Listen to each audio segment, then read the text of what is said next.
pups, RP here. Video games are basically the highlight of everyone's life in childhood and adulthood. While most games like Mario, Kirby, and Pokemon seem lighthearted, a lot of them contain something more behind those colorful and cutesy characters.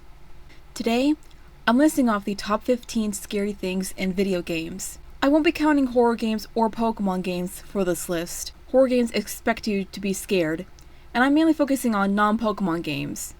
But if a game that is classified within the horror genre is on this list, it will more or less likely be made as an exception to this list. I'm also including all games from rated E to M, from Nintendo to PlayStation. This is mostly for Nintendo, so that's what I grew up with. I apologize if you aren't going to see any Spyro or Crash Bandicoot games on here. All games that are basically for any console, handheld, PC, or otherwise, they will appear on this list. And whether these are bosses or moments in the game that are considered scary, disturbing, both, or otherwise, they will appear on this list regardless. That being said, let's get this list started. Number 15, Kirby 64. You wouldn't expect something in a Kirby game to be scary, right? I mean, Kirby is nothing more than a cute little pink puffball saving the world from whatever mass destruction is out there. Well, time to prove most of you wrong. In Kirby and the Crystal Shards, released for the N64, which got its nickname Kirby 64, the final battle is of you fighting off Zero 2, originally known as Zero, from the first Kirby game released for the NSCS. While Zero was already disturbing in his own right, Zero 2 is more creepier than his first form. Zero 2 is now a fallen angel demon thing, complete with halo and wings, shooting blood from his eyes right at you. Not only was his presence disturbing enough, but sending out weird enemies and the possession of friends and allies made it clear Zero 2 was about to appear near the end of the game, and that something more sinister was out there. And it was enough to make Kirby, a seemingly kid-friendly game, one of the weirdest and disturbing things Nintendo ever made.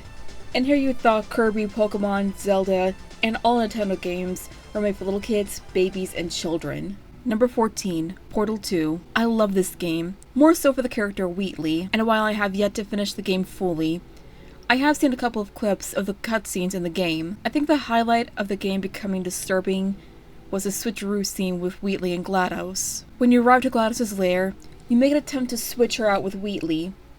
Once you press the button to start the process, it starts to get a little unnerving to say at the very least. While Wheatley's screams were normal and organic, still a little disturbing and creepy to say the very least. GLaDOS' screams were, well, I'll just play the clip to prove my point.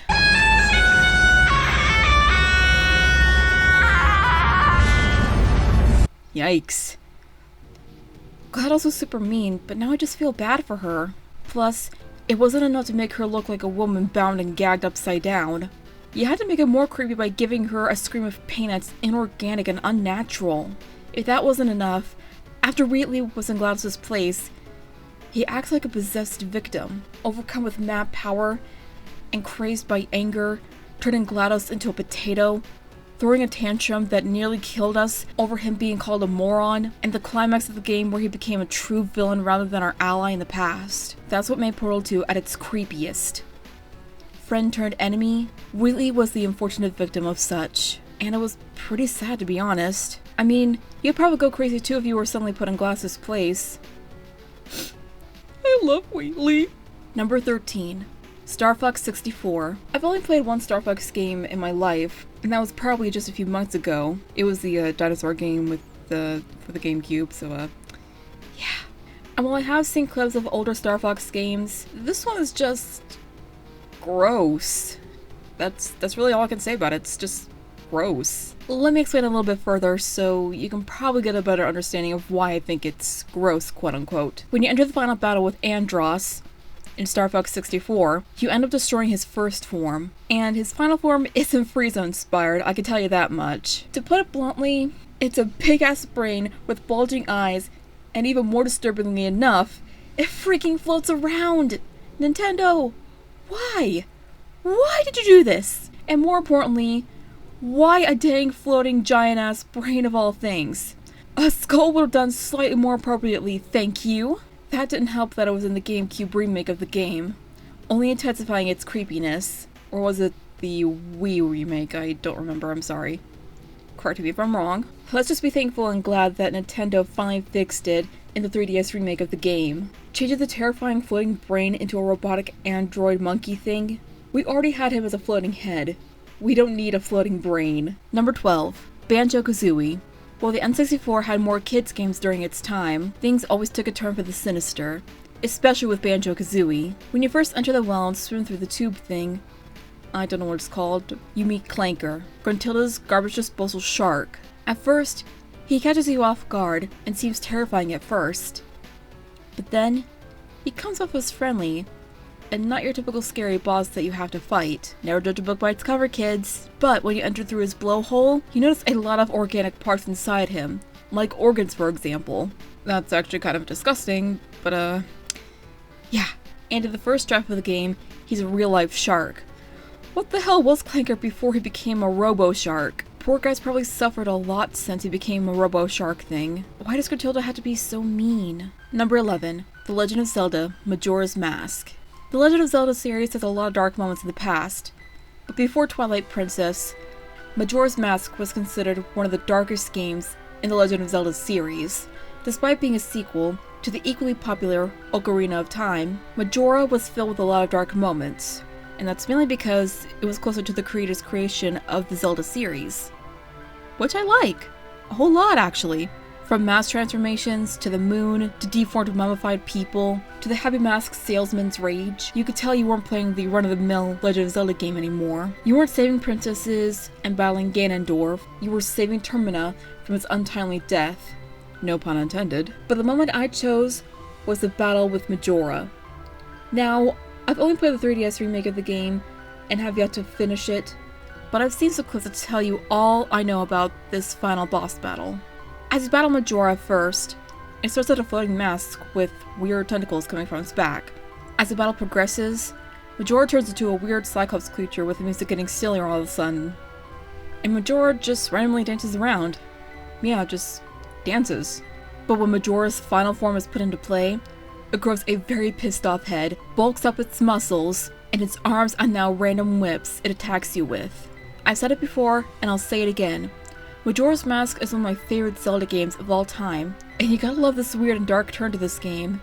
It's actually pretty cool to be honest. I don't know, I'm just weird that way I guess. Number 10. Minecraft. Minecraft is a relaxing game where you can build things, have fun with friends, and just explore while enjoying yourself. It's also a popular game with kids too, but no game is complete with life scars when it comes to the monsters in the game. I was pretty decisive from the creepers to Herobrine and many others, but I specifically chose the Enderman for this entry. Endermen are either the inspiration for Slenderman or were inspired by Slenderman. I don't know, tell me what you think in the comments. And these things are basically the epiphany of creepy. If provoked, Enderman will shake violently and let out a hellish shriek. But I think what makes the Enderman less scary was the Adventure Time episode where they crossed over with the Minecraft franchise, with Finn looking down, and the Enderman standing there all day until nighttime. And LSP asks questions about the Enderman's toes and feet and whatever, and the Enderman leaves only to later attack the Ice King. I recommend you look up the episode, it's really funny. Number 9. Echo the Dolphin. I never played this game, but I couldn't help not putting it on this list. How can this game be creepy? You're playing as a cute time-traveling dolphin, saving all the creatures of the sea, so the game can't be scary, right? Wrong.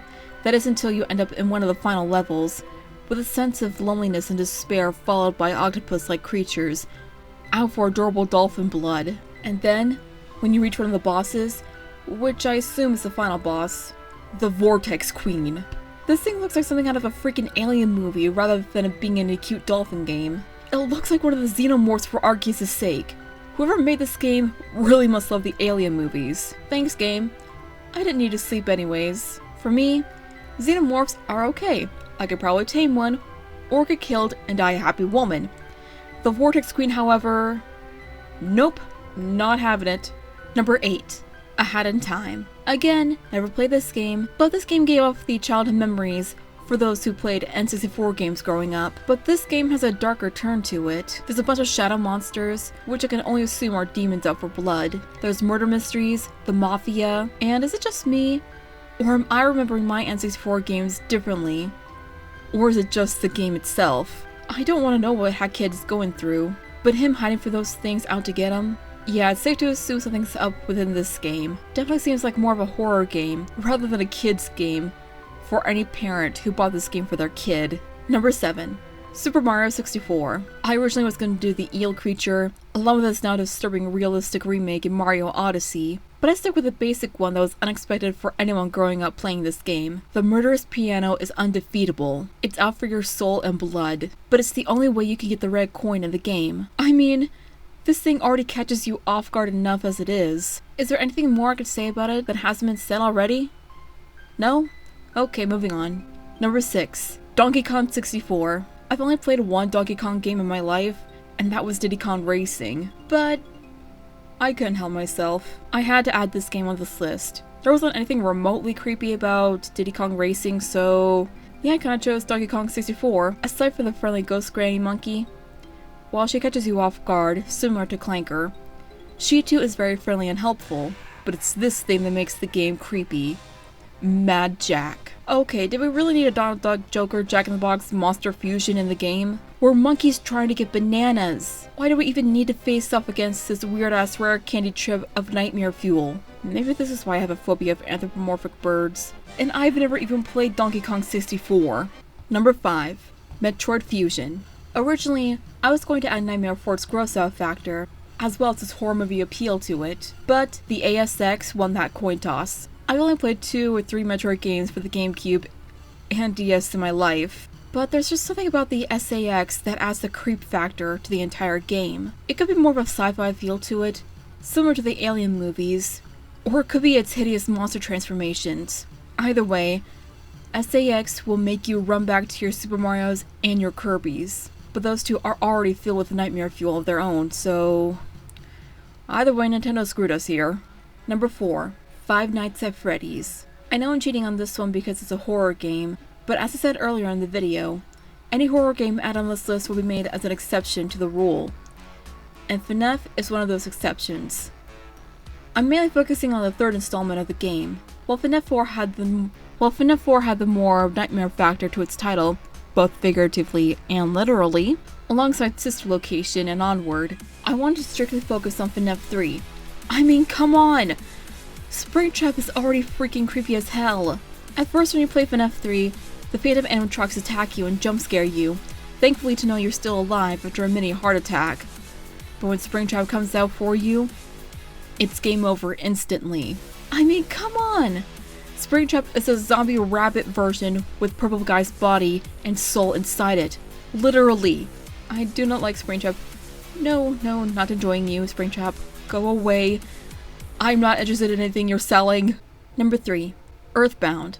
I've already talked about this so many times, and this thing has been over-talked about multiple times. Earthbound is one of the creepiest Nintendo kids games. We get it, Nintendo. You put the colorful cutesy characters on the front of your merch, and you lead us into uncertain scares and life-scarring moments. Gygus is a disturbing screaming face with a fetus theory, which is seemingly an anti-abortion message, while acting like a domestic abuse victim, along with the game being called Mother 2 in Japan, since the creator said it was a coincidence after entering a wrong theater as a child witnessing a scene from The Policeman and the Dismembered Beauty, mistaking a sexual abuse scene when it was really a physical abuse scene. Still doesn't help here, dude. So yeah, Gygus. Really freaking creepy. That being said, let's move on. Number 2. The Legend of Zelda. Ocarina of Time. Well, I haven't played too much of Ocarina of Time. I've only played a little bit of it, and I've seen so many clips from the bottom of the well level to know it by heart. Once you enter one of the dungeons, you are greeted with long hands spreading out from the ground with long red fingernails coated in dried blood, and the room is littered with skulls at its walls and flooring. If you end up getting remotely close to one of the hands, they grab you, and the beast, known as the Dead Hand, approaches you with his mouth gaping open, ready to feast upon your flesh and soul. Thankfully, if you're lucky enough to escape one of its hand's grasps, you're able to defeat Dead Hand, unlike the beating up from Mario 64. But once Dead Hand is defeated, it just lays there and twitches. Yep, not having it. All aboard the nope train to F that Phil.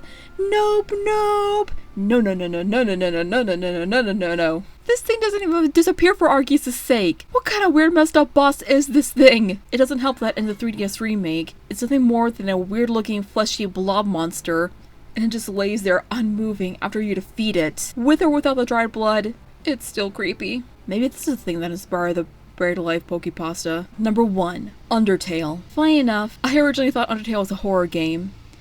Thankfully, I was wrong.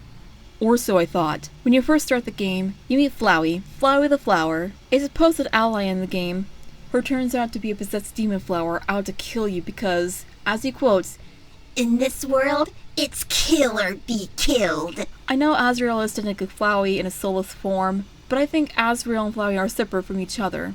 Yes, I know, I'm weird, but that doesn't help that Flowey is creepy, and it's following you throughout the whole dang game. Trust me, I know. I played through the game thoroughly to know that, and in the neutral run after you fight Asgore, and after Flowey kills him, you end up having to face him, with Flowey's dialogue becoming more disturbing, and with him taking all the souls, and him saying, "I can feel the souls wriggling inside me." Okay, what the hell are we about to fight? Gygas 2.0 or Flowey? Once you accept Flowey's challenge, he goes from creepy flower head to this unholy thing.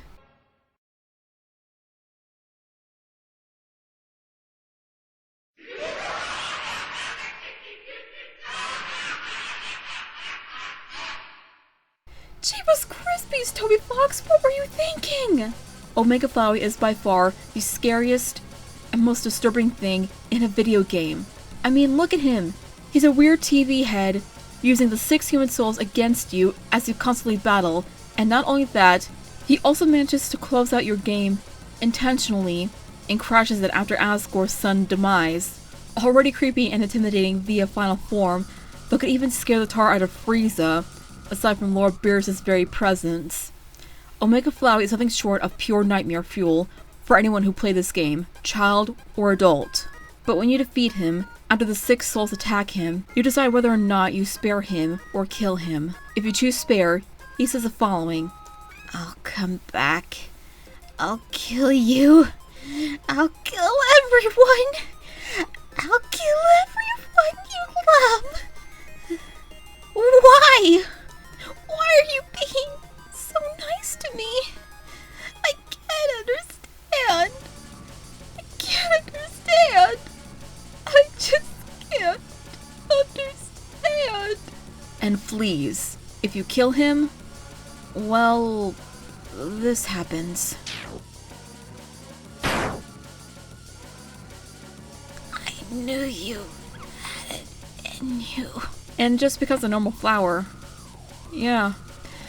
Flowey was already unsettling enough as a demonish flower. He did not need a final form that could put Frieza's final form to shame. All Nintendo games rated E for everyone my ass. So that was my top 15 scary things in video games. It's likely our opinions and choices in this video won't match, which I can understand. If you have a scary thing in video games that I missed, be sure to share in the comments below. That being said, cue the outro because I'm gonna go watch something cute and wholesome to help me sleep at night.